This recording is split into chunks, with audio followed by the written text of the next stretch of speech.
warahmatullahi wabarakatuh. Waalaikumsalam warahmatullahi wabarakatuh. Bagaimana kabarnya anak-anak? Alhamdulillah baik. Alhamdulillah luar biasa. Allahu Akbar.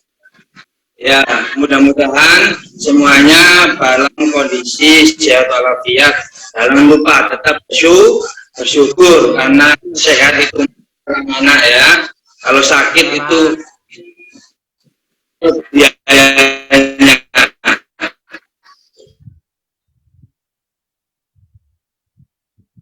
Oke, punya berdiri anak-anak.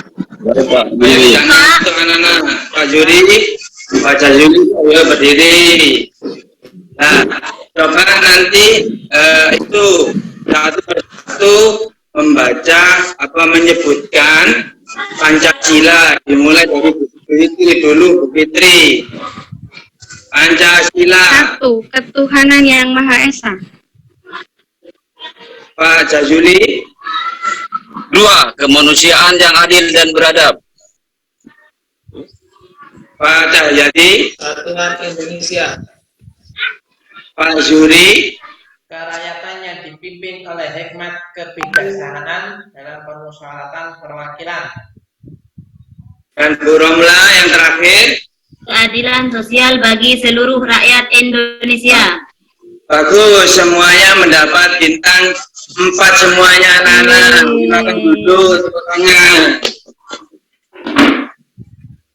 Sebelum dilanjutkan, tolong sekarang Pak Nazuri untuk membaca doa, memimpin doa. Tolong Pak Juri. Ya Pak, siap. Ayo teman-teman, kita doa dulu ya. Untuk Iya Pak. pelajaran. Bismillahirrahmanirrahim.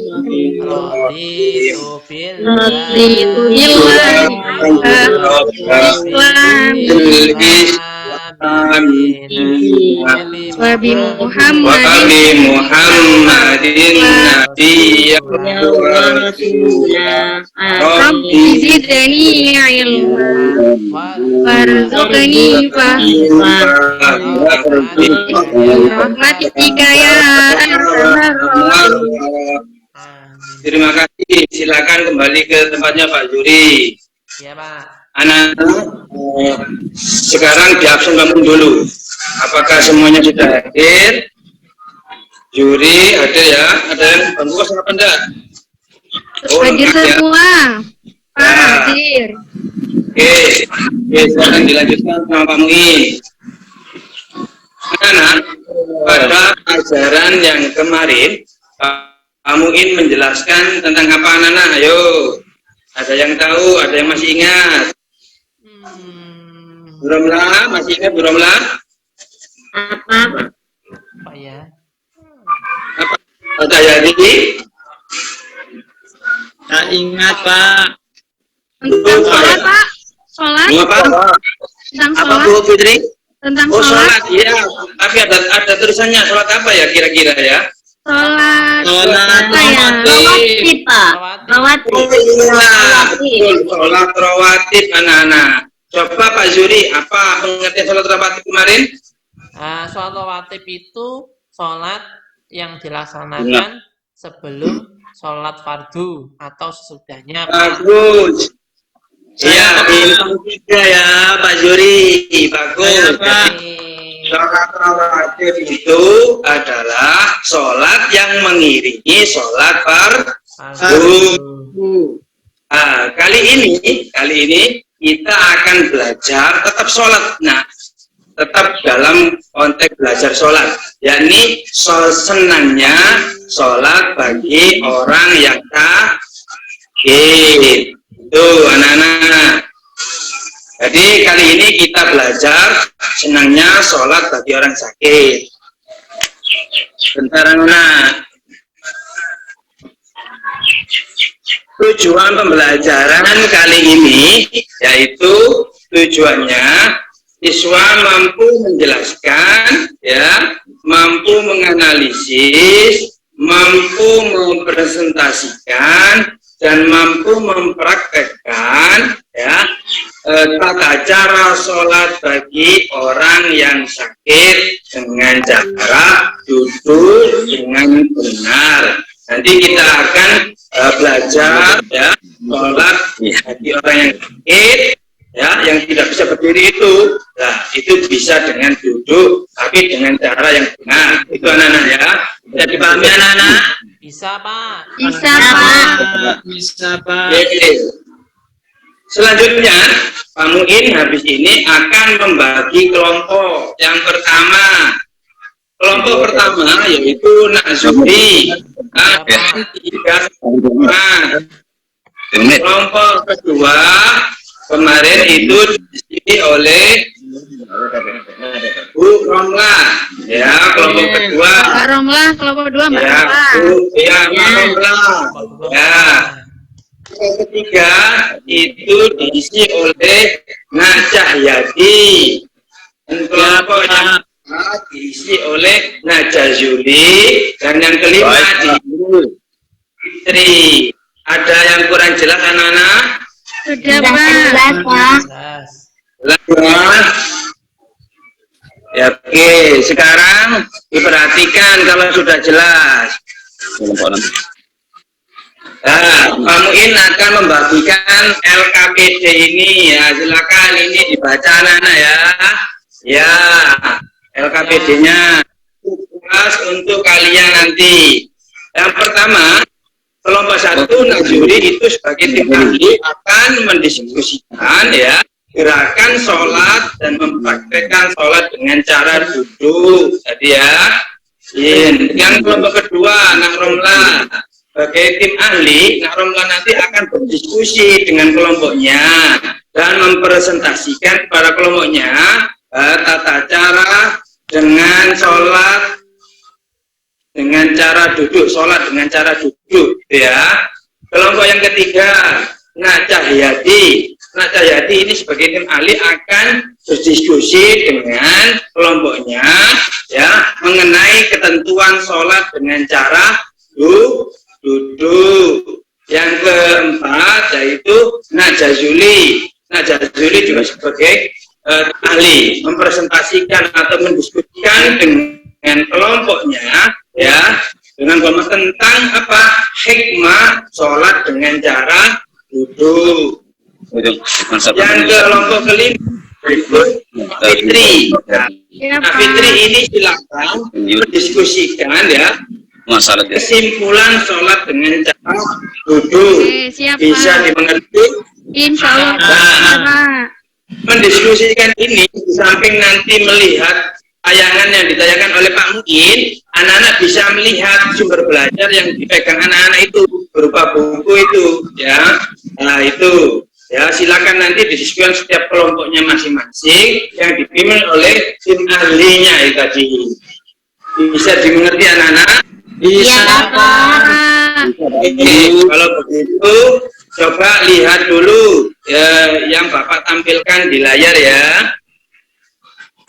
Oh tepat, TKP tidak ada turunannya. Nah itu sambil diamati, dianalisis, nanti didiskusikan ya anak-anak. Mohon maaf Pak Muin juga. Siap, Pak. Ya. Tolong diamati, analisis, dan didiskusikan setiap kelompok. Share screen tak, Pak? Apa?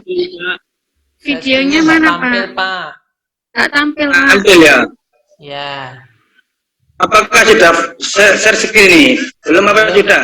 Belum. Belum. Belum. Cik masalah dulu.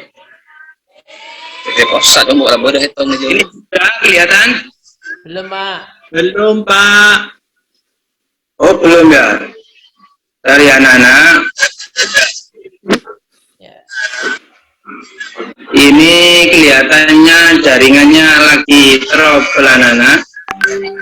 Ya, Pak. Ya, Pak. Perlu diganti wifi. Jadi Bapak. tolong anak-anak tolong Bisa sambil lihat di dibaca mood dulu ya. Pak. Iya sambil dibaca dulu Ya, Di Pak, itu. baca. Di itu. Halaman berapa, Pak? Ya, halaman 24. Oh ya Pak, ya. 24. Masalah duduk. Kelihatan? Ada. Oh iya, Pak. Masih belum. Sudah kelihatan, Alhamdulillah. anak-anak? Alhamdulillah, sudah Pak. Sudah apa belum? Nah, sudah Pak. Sudah. Ya, dimulai lagi dari awal. Masalah duduk. Itu diperhatikan, diamati.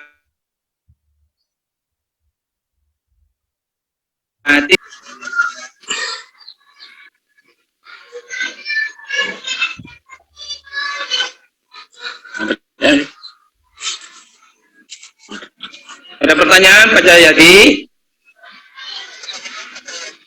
Tidak ada Pak. Oh ya.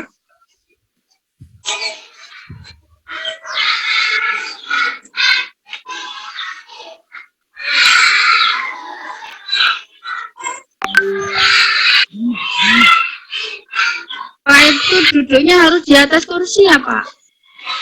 Ya, bisa duduk di atas kursi atau bisa duduk di bawah, tergantung kemampuannya ya. Oh iya, Pak. Terima kasih. Ya. Ini gerakan-gerakannya coba diamati ya. Itu nggak jelas, Pak, tulisannya. Tulisannya nggak jelas. Atau mungkin dari saya. Ya Pak, agak ngeblur. Ya, perlu ya. Praktekan adzan subuh. Ya. Lain. Oh iya, ya. Jadi, itu tadi ya. Nah, coba sekarang kelompok 1 mempresentasikan dari LKPD-nya tadi, Pak Jody. Ya Pak. Silakan.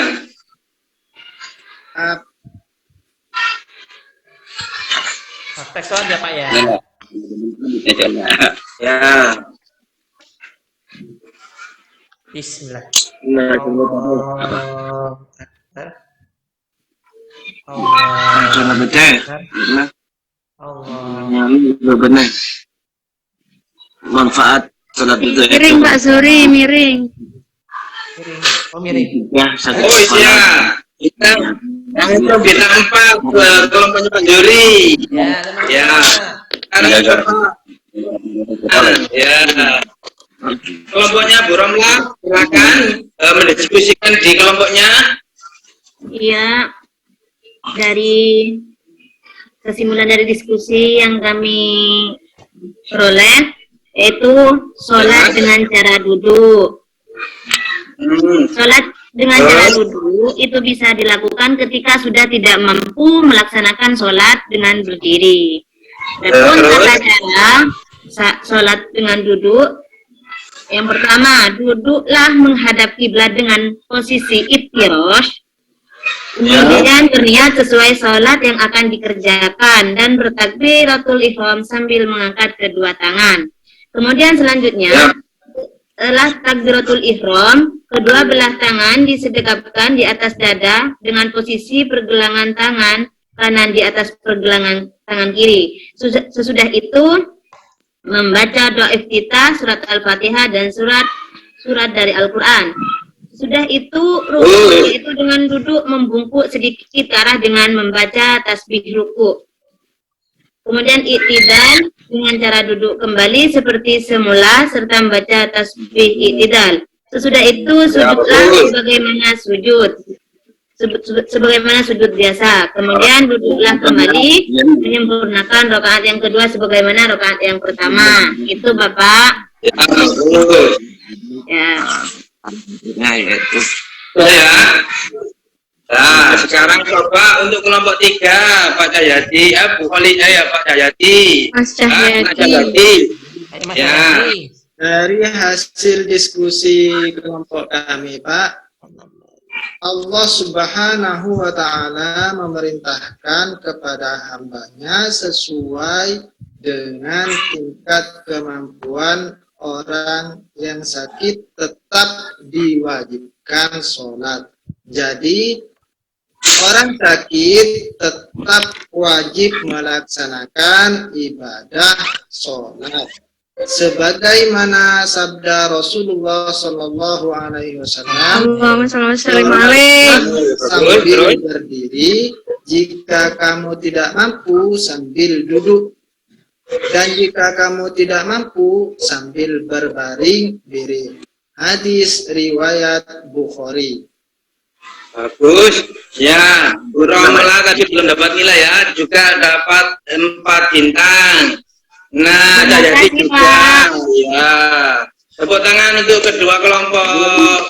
Nah, kelompok keempat, yakni Najazuli. Monggo Najazuli untuk diskusinya. Ya, baik Pak. Setelah kami rembuk dengan teman-teman, Pak Guru, Ya. kami simpulkan hikmah salat duduk yaitu bisa mencegah sakit kepala dan menjaga kesehatan, Pak Guru. Demikian. Ya, Pak Guru. betul. Udah, itu aja. Ya, Pak Guru. Oh, gitu. Ditambahi ya.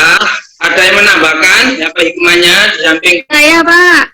Ya, diberitakan Nak Kholiso. Kalau orang sakit kan biasanya uring-uringan, Pak ya. Kalau sholat hatinya bisa tenang. Begitu ya, Pak ya. Ya, terus. Selanjutnya, Saya Pak, ada lagi? saya Pak. Oh ya, silakan Nak Jayati. Allah Subhanahu wa Ta'ala memberikan kemudahan bagi orang yang sakit dalam melaksanakan sholat. Oh iya. Nah, Juri nggak menambahkan, Nak Juri? Ya Pak, kalau menurut Ya, saya hikmah dari sholat ini ya memberikan keringanan untuk umat muslim dalam melaksanakan sholat. Jadi seandainya tidak mampu untuk berdiri bisa dengan duduk atau dengan berbaring jika tidak memungkinkan untuk berdiri, Pak. Ya, ya, itu adalah hikmahnya ya. Di samping itu, kalau kita sedang melaksanakan sholat, kita akan dicintai oleh Allah. Masa apa namanya orang yang sering bersujud tidak dicintai oleh Allah. Allah akan menyuruh kita untuk bersujud kepadanya. Itu ya. Nah, selanjutnya apa namanya diskusi kelompok kelima dari Nak Kholiso bagaimana? Kesimpulan ya, Pak ya. Iya. Bismillahirrahmanirrahim. Kesimpulannya tadi ada tentang ketentuan sholat bagi orang yang sakit. Ya. Kemudian kalau nggak bisa berdiri duduk ya Pak ya. Ya. Kalau saya salah diperbaiki. Terus Ya. tata caranya wudhu, tata caranya duduk yang benar. Ya. Kemudian hikmah, yang terakhir hikmah sholat bagi orang yang sakit Pak. Ya. Oke. Ditambahkan Pak Muin sedikit. Jadi kesimpulan dari kita belajar di bab ini adalah senangnya sholat bagi orang yang sakit. Jadi dari temanya saja itu senangnya sholat bagi orang yang sakit. Bagi orang yang sakit pun itu harus merasa senang ketika sholat.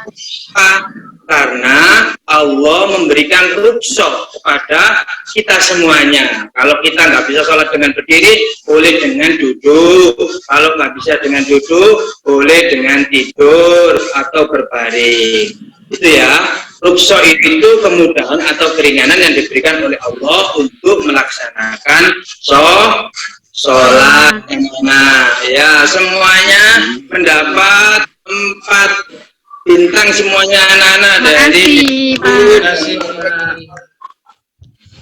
Oke, untuk selanjutnya besok itu Pak Muin akan menjelaskan atau tema tetap sama tentang sholat ya anak-anak, tapi yang tidak cara duduk, tapi dengan cara apa? Selain duduk Terlentang atau berbaring. Berbaring. Apa? Berbaring, Pak. Berbaring atau Terlentang. tidur Terlentang. terlentang. Lentang. Nah, sholat itu penting anak-anak ya. Jadi jangan sampai tidak melaksanakan sholat. Tadi sampai sakit pun Allah itu masih mewajibkan orang itu melaksanakan sholat dalam kondisi apapun anak-anak ya, baik sehat apalagi sehat sakit aja masih ada kemudahan untuk melaksanakan sholat, apalagi kita yang masih sehat semuanya ini. Jadi tolong itu ditanamkan dalam diri kita mumpung kita masih kelas 3. Jadi harus rajin-rajin membiasakan sholat fardu. Supaya ketika sudah dewasa, sudah terbiasa melaksanakan, itu akhirnya terbentuk karakter anak-anak untuk melaksanakan sholat fardu. Ya, bisa dipahami itu anak-anak ya. Ya, Pak. Oke. Kalau sudah begitu, coba ditutup dengan doa dipimpin oleh Nak Fitri. Monggo Nak Fitri. Mari teman-teman kita tutup pembelajaran ini dengan doa bersama. Dengan doa kafaratul majlis. Bismillahirrahmanirrahim. Subhanakallahumma wa bihamdika asyhadu an la ilaha illa anta astaghfiruka wa atubu ilaik. Ya, demikian yang bisa Pak Muin sampaikan ya. Mungkin ada kurang dan lebihnya, Pak Muin minta maaf yang sebesar-besarnya. Allahul muwaffiq ila aqwamit thoriq. Wassalamualaikum warahmatullahi wabarakatuh. Waalaikumsalam warahmatullahi wabarakatuh. Waalaikumsalam. Wabarakatuh. Baik Pak Guru.